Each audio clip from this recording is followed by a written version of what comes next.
Então, a primeira questão, ela tinha dois itens. O item A dizia o seguinte: se uma esfera condutora oca de raio R é carregada com uma dada carga elétrica, a intensidade do campo elétrico E de x em um ponto P situado a uma distância de x unidades do centro da esfera é dada por... Ele dá a expressão aqui da função E de x. Então, E de x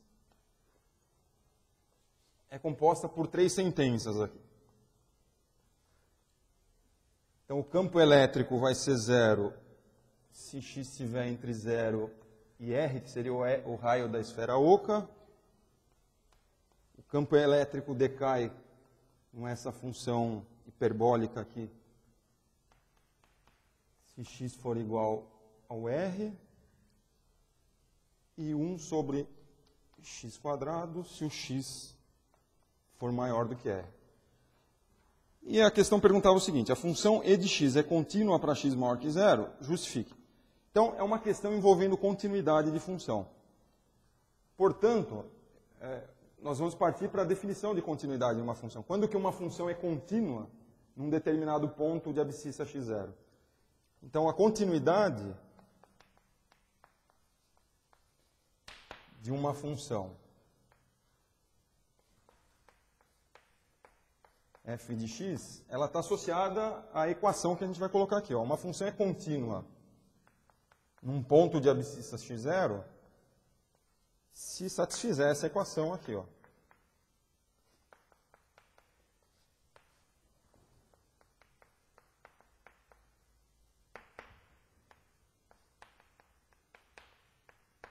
Então, se a função em x0 for igual ao limite da função f de x, para x tendendo a x0, e tanto o limite quanto o valor da função em x0 existirem e forem infinitos, nós dizemos que a função é contínua em x0.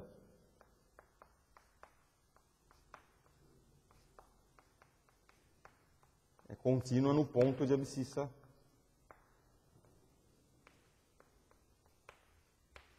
x0, né? Então, graficamente falando, o que significa satisfazer essa equação em x0? Significa que a gente não vai ter salto da função naquele ponto. Tá? No ponto de abscissa x0, a função vai ser contínua. Se vocês estiverem fazendo o gráfico da função no caderno de vocês, significa que quando você estiver passando pelo x0, você não vai tirar o lápis do caderno, né? Ela vai ter a continuidade satisfeita lá. Para o nosso problema, pessoal, do campo elétrico, aí, devido a uma esfera oca, dá para notar o seguinte, que para cada intervalo que eu pegue aqui, essas funções, né, são três funçõezinhas, elas seriam contínuas para cada intervalo considerado. O zero é sempre contínua, né? Nesse intervalo vai ser contínua. A função 1 sobre 2x², ela seria descontínua no zero, porque o zero não faz parte do domínio de definição dessa função. E vocês notam que para x igual a r não tem problema, a gente não estaria no zero. E essa função é contínua para x maior que r, ela seria descontínua também no zero. Onde que a gente poderia ter problema de descontinuidade? Justamente na transição das funções, que é quando o x vale r. E vocês notam que a função vai ser descontínua em r. Por que ela é descontínua em r? O limite já não vai existir, né, para x tendendo a r. Por quê? Então, vamos fazer a resolução aqui. O f de r é 1 sobre 2r², né? Se o x for r, então seria essa função aqui. Agora, o limite para x tendendo a r de f de x não vai existir. Né? Por que ele não existe? Só por esse motivo a função já vai ser seria descontínua em r. Ele não vai existir porque os limites laterais são diferentes. Né? Se a gente fizer o limite para x tendendo a r pela direita eu teria que pegar essa função, que seria um pouquinho maior que r, né?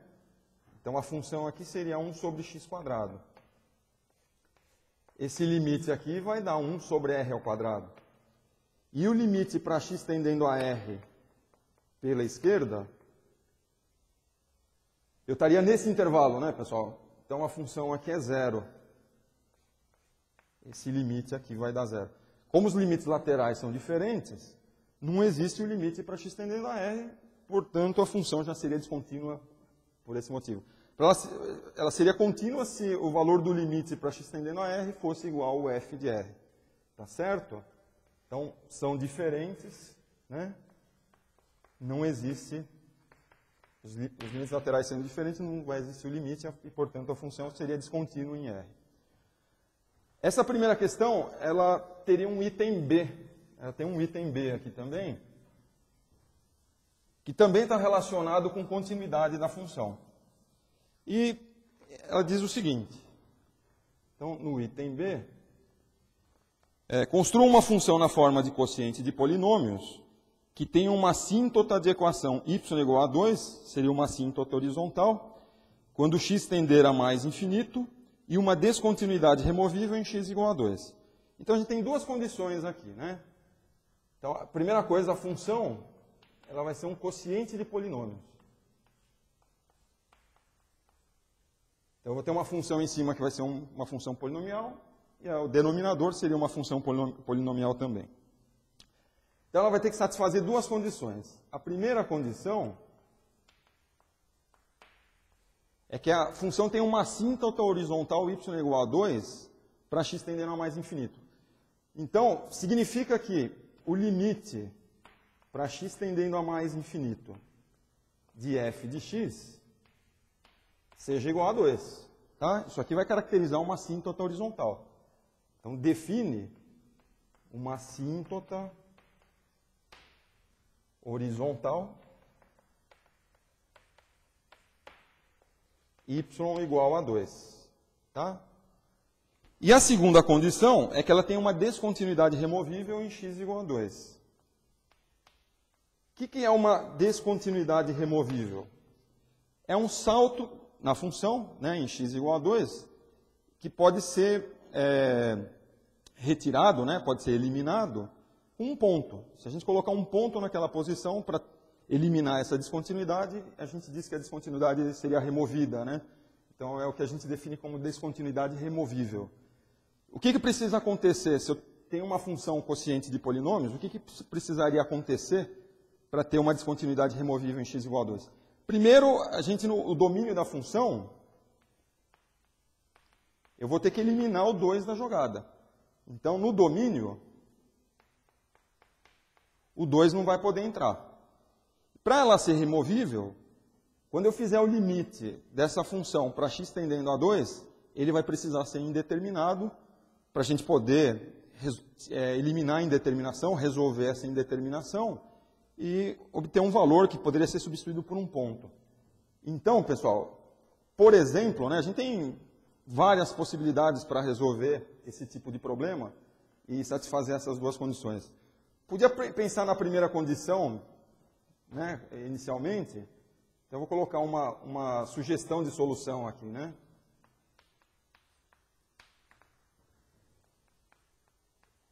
Para o limite para x tendendo a mais infinito de uma função racional, né, quociente de polinômios dá 2, o grau da maior potência do numerador, né, e do denominador, eles têm que ter igual. A potência do numerador e do denominador, elas têm que ser iguais. E o coeficiente da maior potência do numerador pelo denominador tem que dar 2, a relação, né? Então, se eu pegar uma função quadrática, por exemplo, com o coeficiente do polinômio de segundo grau em cima, da potência de segundo grau, tiver o dobro do coeficiente da potência de segundo grau do denominador, a gente está satisfazendo a primeira condição. Para a segunda condição, a gente vai ter que tirar o 2 da jogada, né, do domínio da função. Embaixo e em cima para o limite ficar indeterminado. Então, uma sugestão de solução, eu coloquei aqui, ó. Se a gente pegar essa função, por exemplo, né, 2x² menos 4 sobre x² menos x menos 2, que a gente podia colocar na forma fatorada, 2 vezes x menos 2 vezes x mais 2. E aqui embaixo seria x menos 2 vezes x mais 1. Ela vai acabar satisfazendo as duas condições. Vocês notam que o coeficiente do polinômio de segundo grau em cima é o dobro do coeficiente da potência de segundo grau de baixo. O 2 está fora do domínio de definição. Quando a gente fizer o limite para x tendendo a 2, a gente vai conseguir tirar a indeterminação aqui, né? Eles vão tender a zero com a mesma intensidade. E a gente, então, teria uma descontinuidade removível em x no 2 e teria a assíntota horizontal 2 no mais infinito. Tá? Essa aqui seria uma sugestão para a solução. Tá bom? Bom, vamos para a segunda questão. Segunda questão. Ela também tinha 2 itens, pessoal. Os itens A e B também. Vou colocar aqui.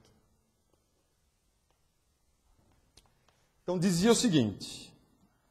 Um tanque cilíndrico comporta 30 metros cúbicos de água que podem ser escoados a partir da base do tanque. Então, a lei de Torricelli fornece o volume V de água que resta no tanque após T minutos como... Então, o volume em função do tempo é T quadrado sobre 120 menos T mais 30. Então, se a gente tiver um tanque cilíndrico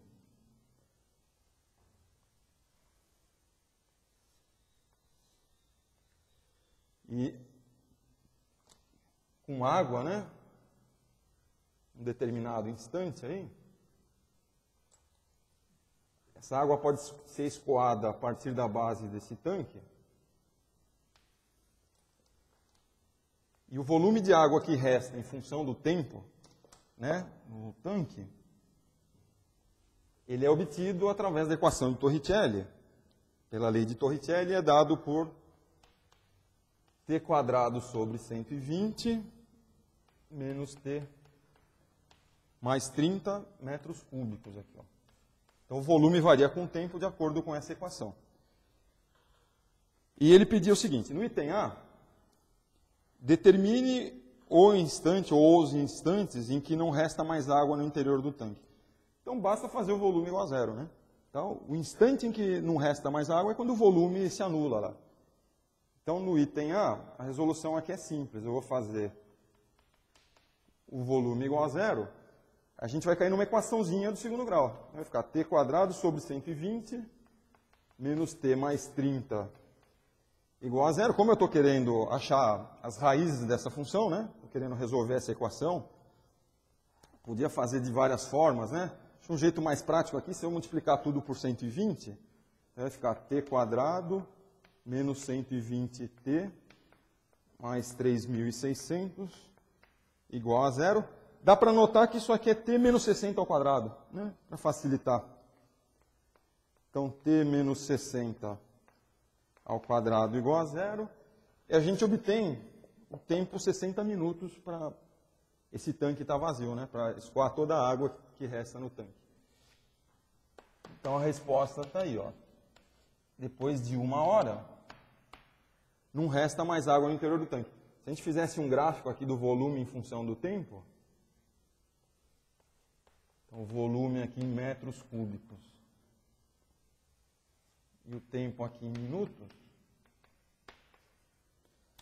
teria uma situação essa aqui, né?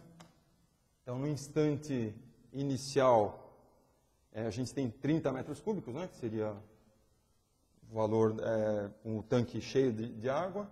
E depois de 60 minutos, ele estaria vazio, o volume seria zero. Tá bom? O item B, ele diz o seguinte, sabendo-se que a vazão é a taxa de variação do volume em relação ao tempo, comprove que a vazão instantânea, né, no instante t igual a 20 minutos, é menos 2/3 metros cúbicos por minuto. Quer dizer, o volume de água que está dentro do tanque, como a taxa é negativa, ele vai diminuindo à medida que o tempo vai passando, e nesse instante 20 minutos, seria uma taxa instantânea, é menos 2/3 metros cúbicos por minuto. E comprove isso através do cálculo da derivada do volume pela definição. Então, vamos lá. Eu vou calcular a derivada do volume no instante 20, pela definição. Então, quem que vai ser a derivada no instante 20 aí? Isso aqui é a vazão instantânea em t igual a 20 minutos.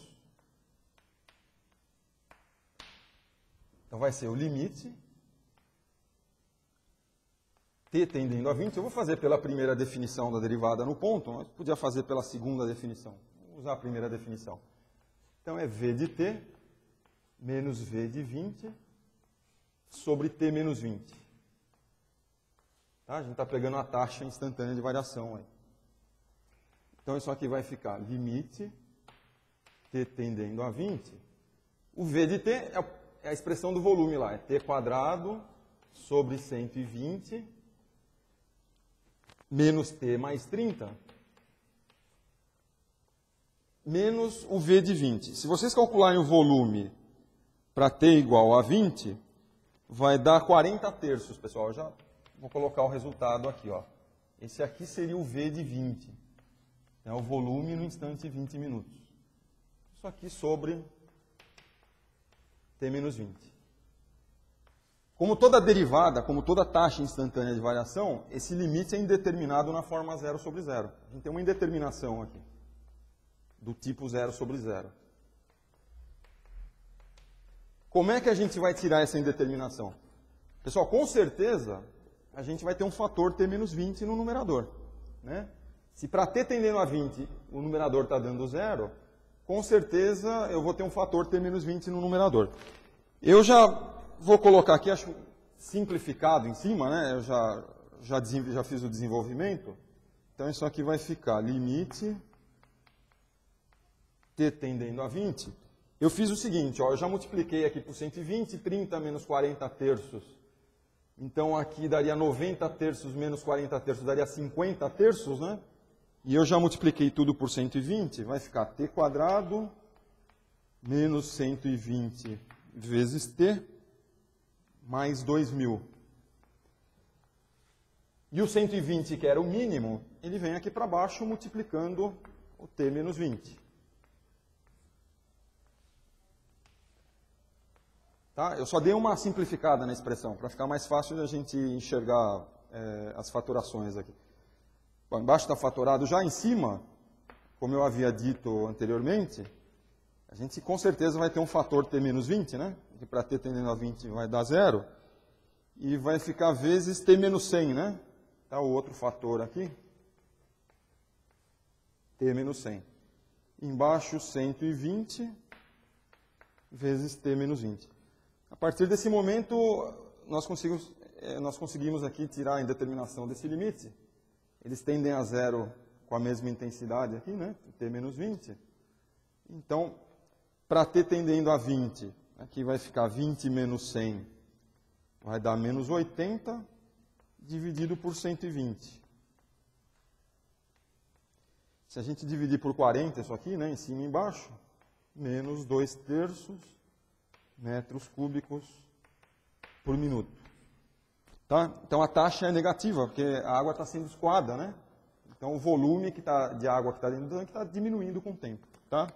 A derivada C negativa indica isso daí.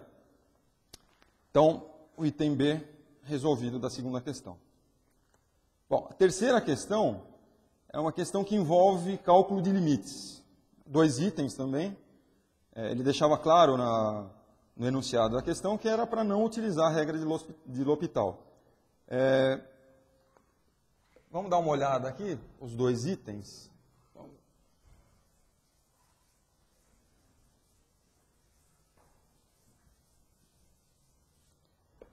Então, terceira questão.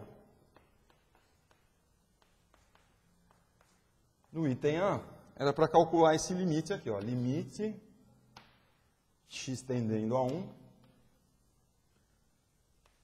x mais 3 vezes módulo de x menos 1 sobre x menos 1. E teria que tomar o cuidado aí com o módulo, né? Como esse limite é indeterminado, sem dúvida, né? A princípio ele seria indeterminado do tipo 0 sobre 0, mas aqui a gente tem um probleminha que seria o módulo. Esse limite aqui não vai existir, pessoal. Por que esse limite não existe? Se a gente fizer os laterais, eles vão ser diferentes, né? Se eu fizer o limite para x tendendo a 1 pela direita, vai ficar x mais 3, fica x mais 3 mesmo. O módulo de x menos 1, para x tendendo a 1 pela direita, isso aqui vai tender a 0 positivo, né? 1 pela direita seria um pouquinho maior do que 1. Menos 1, esse cara aqui vai para 0, só que positivo. Módulo de um número positivo, né? Se isso aqui é positivo, é ele mesmo. Então vai ficar x menos 1, pela definição de módulo. Sobre x menos 1, que não vai ser alterado. Tende a 0 com a mesma intensidade, no limite isso daqui vai dar 4. Agora, se nós fizermos pela esquerda, o 1 pela esquerda, x mais 3 é x mais 3 sempre. Agora, aqui tenderia a 0, negativo, né? Seria um 0 que seria negativo. Então, para apagar as barrinhas de módulo, eu vou ter que inverter o sinal aqui, ó. Vai ficar menos x menos 1. O x menos 1 é sempre x menos 1 embaixo. Tende a 0 com a mesma intensidade. Esse limite aqui vai dar menos 4. Como os limites laterais são diferentes, o limite para x tendendo a 1 não existe. Tá certo? O item B.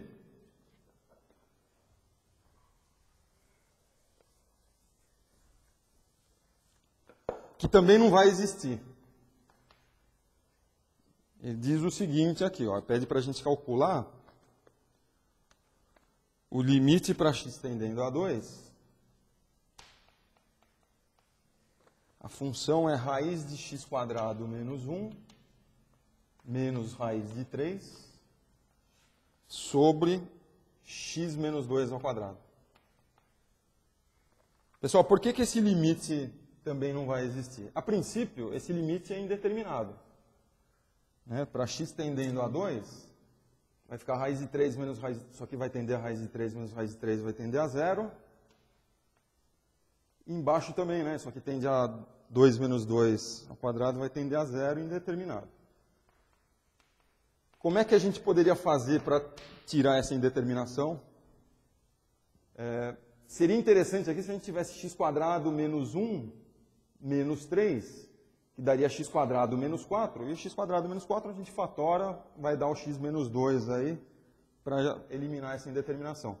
Uma forma prática de se fazer isso é racionalizar essa expressão, né? Se eu quero chegar no a ao quadrado menos b quadrado, e eu tenho a menos b, então a gente tem a menos b aqui, ó. E eu quero chegar no a ao quadrado menos b quadrado, para fazer aquilo que eu tinha comentado anteriormente, eu teria que multiplicar isso aqui por a mais b. Que no caso seria racionalizar, né? Então, se eu multiplicar essa expressão aqui por raiz de x quadrado menos 1 mais raiz de 3, eu sou obrigado a dividir, né? Para a gente não alterar a expressão. E aí, aconteceu o seguinte, ó. Isso aqui vai ficar limite, x tendendo a 2. Em cima vai ficar a diferença de 2 quadrados, que é o que eu queria chegar. Então, x quadrado menos 1. Vai ficar, isso aqui é o quadrado da x quadrado menos 1, menos esse aqui é o quadrado, que vai dar 3. Sobre x menos 2 ao quadrado, vezes raiz de x quadrado menos 1, mais raiz de 3. Bom, o x quadrado menos 1 menos 3 é x quadrado menos 4. E x quadrado menos 4 a gente consegue fatorar, né? X mais 2 vezes x menos 2. Então, vai ficar limite, x tendendo a 2, fatoração lá, x mais 2 vezes x menos 2, sobre x menos 2 ao quadrado vezes... Eu só estou colocando a fatoração aí, mantendo a expressão lá que a gente tinha em cima. Bom, esse x menos 2 tende a 0 com a mesma intensidade que o de baixo, só que notem o seguinte, aqui é x menos 2 ao quadrado, né? Então, quando eu faço x tender a 2, o numerador vai tender a 4 aqui, pessoal. O numerador tende a 4. E o denominador tende a quanto? Quanto que vai tender aqui? Vai tender a 0 vezes 2 raiz de 3, né? Porque aqui ficaria 4 menos 1 dá 3, raiz de 3 mais raiz de 3 daria 2 raiz de 3. Então, embaixo tende a 0. Só que tende a 0 positivo ou negativo? Importa, isso aqui importa. Porque se for positivo, essa expressão vai para mais infinito. E se aqui tende a 0 negativo, a expressão iria para menos infinito. Então, vocês notem que os limites laterais aqui seriam diferentes. Se eu fizesse x tendendo a 2 mais, em cima da 4 tende a 4. Agora, se eu fizer 2 mais, embaixo vai tender a 0 positivo vezes 2 raiz de 3, vai tender a 0 positivo. Se eu fizesse o 2 pela esquerda, né, o 2 menos, seria um pouquinho antes do 2. 1,9999, aqui vai tender a 0 negativo, aqui 2 raiz de 3 tenderia a 0 negativo. Então, esse limite aqui, ele não existe, né? Ele simplesmente não existe porque os limites laterais vão ser diferentes. Ele vai depender do sinal que eu tenho aqui no zero. Os limites laterais vão ser diferentes. Tá bom? Então, o limite para x tendendo a 2 pela direita dessa expressão, x mais 2 sobre x menos 2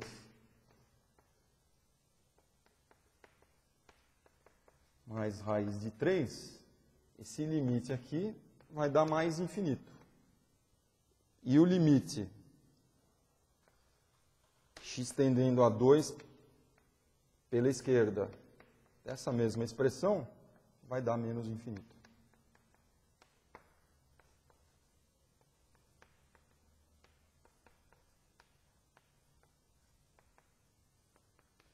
Tá certo? Os limites, então, eles são diferentes, aí não vai existir o limite, está resolvida a questão. Bom, vamos para a quarta questão. Quarta questão é a questão novas funções a partir de antigas, né? Vou pegar aqui.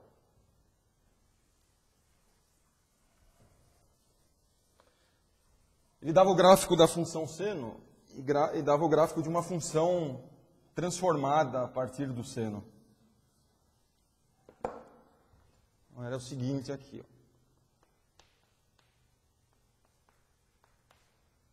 Era um item só. Então, na figura abaixo são apresentadas as funções seno x e g de x.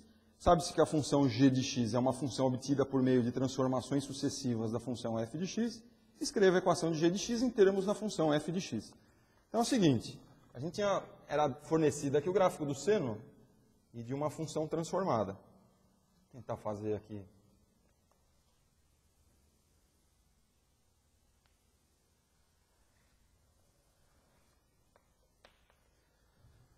Montar uma escala, cada 2 quadradinhos aqui para a gente vai ser uma unidade na nossa escala. Então, 1, 2, 3 aqui é π, π sobre 2. 1, 2, 3, 2π, 3π sobre 2. Vamos pegar aqui o menos π sobre 2. Definir nesse intervalo aí. Então, a função seno estaria aqui assim, ó. Esse gráfico foi fornecido no exercício, né?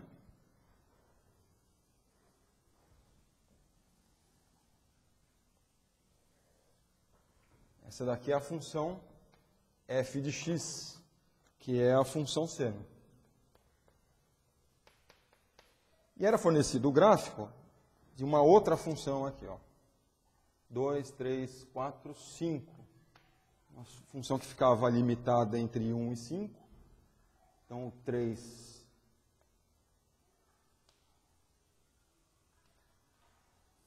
estaria ali. E o gráfico dessa função era dado aqui, ó.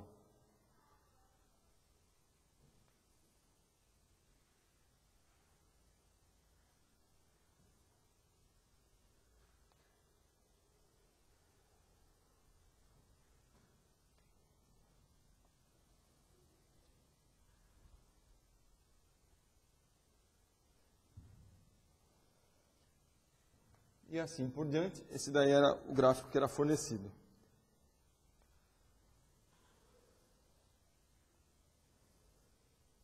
Tá? Esse gráfico era a função g de x. E ele perguntava qual que é a equação da g de x em função da seno de x. Então, vocês notem aí que a gente teria 3 transformações nessa função seno, né, na função f para chegar nessa função. São 3 transformações. Uma transformação que é notória seria fazer essa função deslocar π sobre 2 para a esquerda, né? Porque ela vale 1 aqui no π sobre 2 e aqui eu teria um pico no zero, né? Então, se eu deslocar π sobre 2 para a esquerda, eu teria uma função que teria essa característica aqui, ó. Então, ela ficaria deslocada, seria um cosseno, né? O seno deslocado para a esquerda, eu estaria adiantando π sobre 2 o seno, eu vou ter a função cosseno. Então, ele teria essa característica aqui, ó.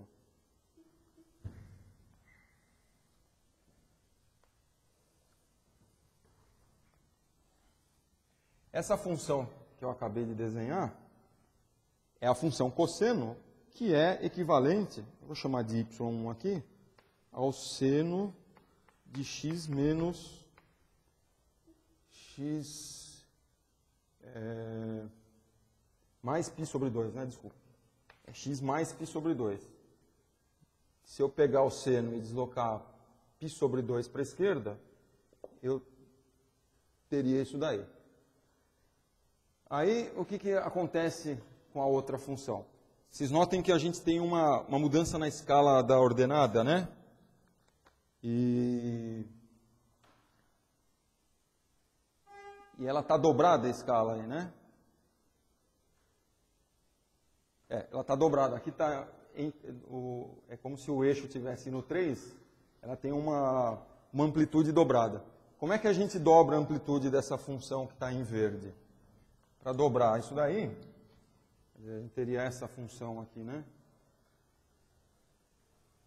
Com a escala da ordenada dobrada.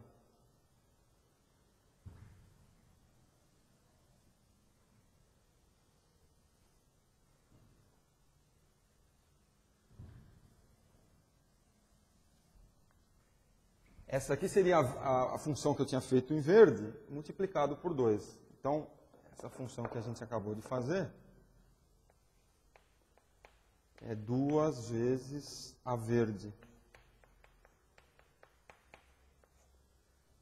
Tá? Então, teria a função laranja.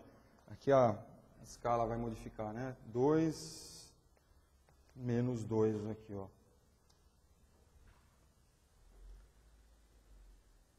Tá certo? E para a gente obter a função que ele está pedindo no exercício, basta pegar essa laranja e subir 3 unidades, né? Tá? Seria um deslocamento aqui na ordenada. Então, a gente obtém aqui, quem que é a função g de x que ele estava pedindo no exercício? É 3 mais a função laranja, que é 2 vezes seno de x mais π sobre 2. Tá certo, pessoal? Então, essa aqui era a função. A gente precisou de 3 transformaçõezinhas na função original, que era o seno, para chegar na função proposta no exercício. Tá certo? Então, é isso aí. A quinta questão, ele tinha 2 itens também, né? O item A pedia para utilizar o teorema do valor intermediário para mostrar que para todas as esferas com um raio no intervalo de 1 até 5 centímetros, há uma cujo volume é 275 centímetros cúbicos. Tá? Então, vamos lá. Quinta questão agora. O gráfico acho que ficou claro. Vou deixar aí.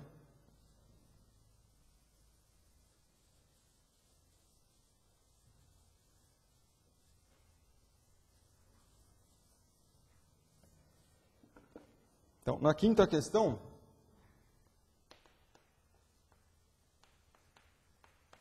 o item A. Hipóteses do TVI, Teorema do Valor Intermediário.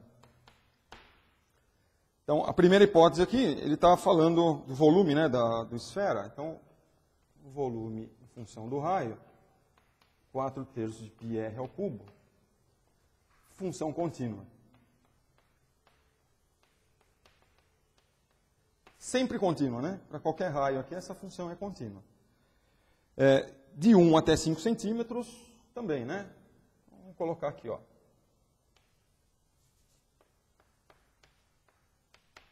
Intervalo fechado de 1 até 5 centímetros. Segunda hipótese que a gente tem aqui. Se eu calcular o V de 1, isso aqui vai dar 4/3 vezes π vezes 1 ao cubo. Isso daqui é menor que 275.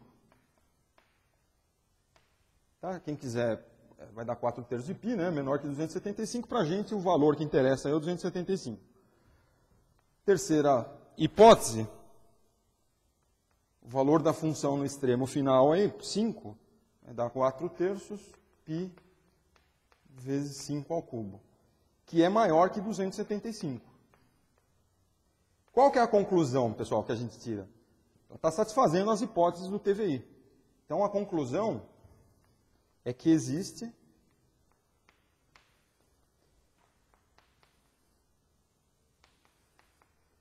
um valor de raio, né, um número C, que a gente pode colocar aqui, existe um valor do raio pertencente ao intervalo de 1 até 5 centímetros, tal que o volume é 275.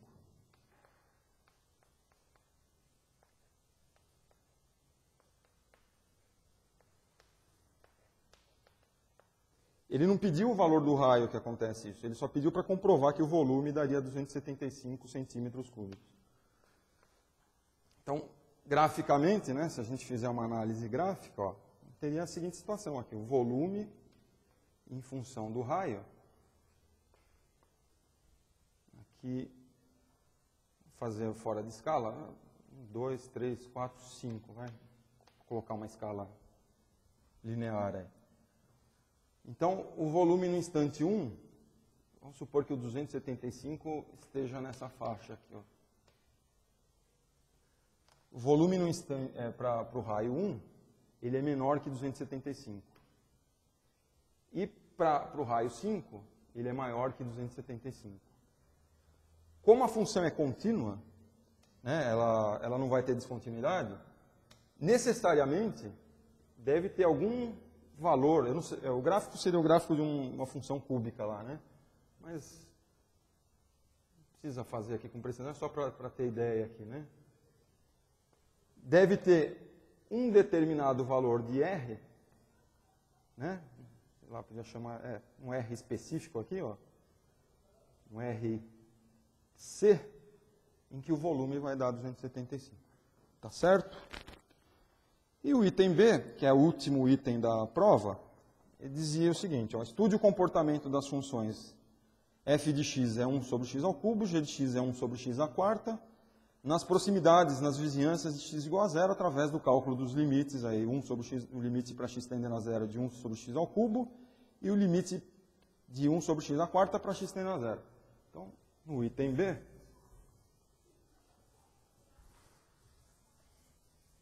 é uma questão simplesmente de avaliar os limites laterais dessas duas funções, né? Então, a função f de x é 1 sobre x ao cubo. Se a gente fizer os limites laterais aqui, para x tendendo a zero mais, isso aqui vai dar 1 sobre o número tendendo a zero positivo, vai para mais infinito. Limite para x tendendo a zero menos. 1 sobre tendendo a zero negativo vai para menos infinito. Significa que a gente teria uma assíntota vertical no zero. E o comportamento da função na vizinhança do zero, né? O f de x está aqui. Pelo lado direito, quando eu faço x tendendo a zero pela direita, essa função está indo para mais infinito. E quando eu faço x tendendo a zero pelo lado esquerdo, essa função está indo para menos infinito. Tá? Configura uma assíntota vertical. Tem a configuração de uma assíntota vertical, que é o próprio eixo y. Qual que é a diferença no estudo da função 1 sobre x à quarta? A gente chamou de g de x. O comportamento da função 1 sobre x à quarta, se a gente olhar para os limites laterais, a diferença é que como a potência aqui é par, os dois limites vão dar mais infinito, né? Tanto pelo lado direito quanto pelo lado esquerdo aqui, ó.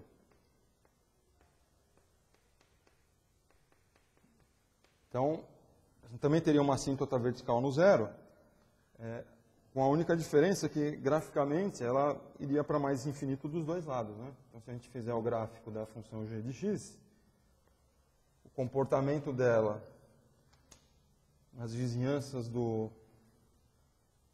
a gente não precisaria analisar fora das vizinhanças do zero, né? Então, a gente nota que essa função seria par, aí tem a simetria, a outra é uma função ímpar, mas o comportamento nas vizinhanças do zero é ela ir para mais infinito dos dois lados. Tá bom? Então, é isso, pessoal. Espero que tenham aproveitado.